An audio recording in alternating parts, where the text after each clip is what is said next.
Hi there. My name is Wanda and I am making this video in response to a challenge by the moderator of the United Church of Canada, Cantwell. It's called We're Not Alone, and it comes from the United Church Creed, which starts out, "We are not alone, we live in God's world."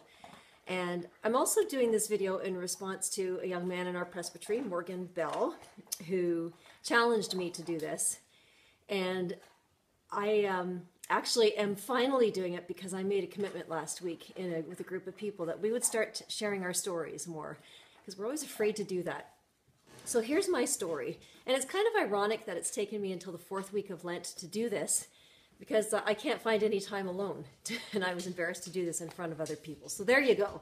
Anyway, I don't think my story is particularly dramatic, but it's mine, and I want to share it with you. It started in 1987, and in 1987 I was living in France because I was doing an exchange, living with a wonderful family, the Ritter family, and trying to learn French, but really suffering from culture shock and not even self-aware enough to realize that was what was going on.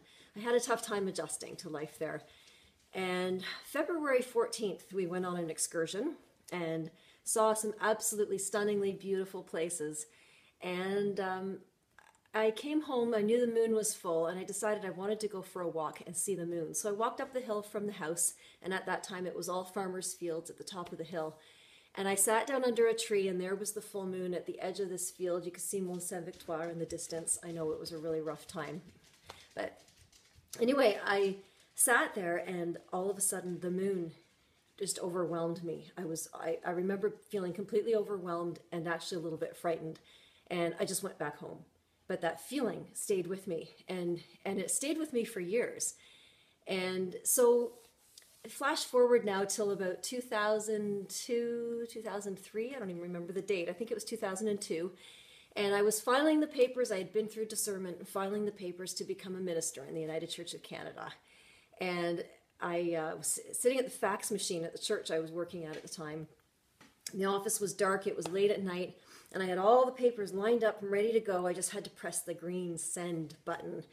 And I hesitated and thought, this feels like a before and after moment. Like, do I really want to do this? And I thought, yeah, just go for it. I pressed the button. Papers went through. I locked up the office, went out into the parking lot, and suddenly there was that feeling. For the first time in 15, 16 years, there was that feeling. I thought, this is familiar. Except this time I felt a very strong sense of presence, and I identified it. I was not alone. There was somebody with me. I thought, wow, I know I've felt this before. So I went home and I looked through my journal from the time I was in France, and it turns out I didn't talk about the moon so much as I talked about that there was a presence there with me. And that presence sent me home and accompanied me the whole way home, and I felt incredibly safe and loved by that presence. That wasn't how I remembered it for 15 years, but that was what I wrote in my journal. And I have felt it so many times since when I'm making music, especially improvising music with people. I felt it in particular when there's groups of people working together for a common good. The refugee work that we're doing right now, as more and more people are coming on board and things are falling into place, it's really, really powerful. And there's a sense of something else at work in our lives.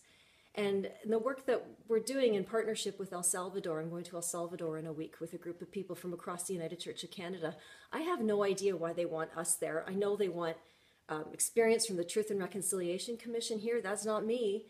But I have this powerful sense of being drawn and being a part of a community, and something else is at work. And I don't know what, and I'm happily surrendering to that mystery. And my prayer for all of you, if anybody's watching this, throughout Lent, is that you will find that mystery in your life too, and understand how powerful it is to finally realize you're not alone. You are a part of something bigger. And I have been deliberately vague in the language that I've used because I don't want my understanding changes from year to year and decade to decade, and I don't want to put any barriers between you and whatever mystery is around you. So blessings and blessings.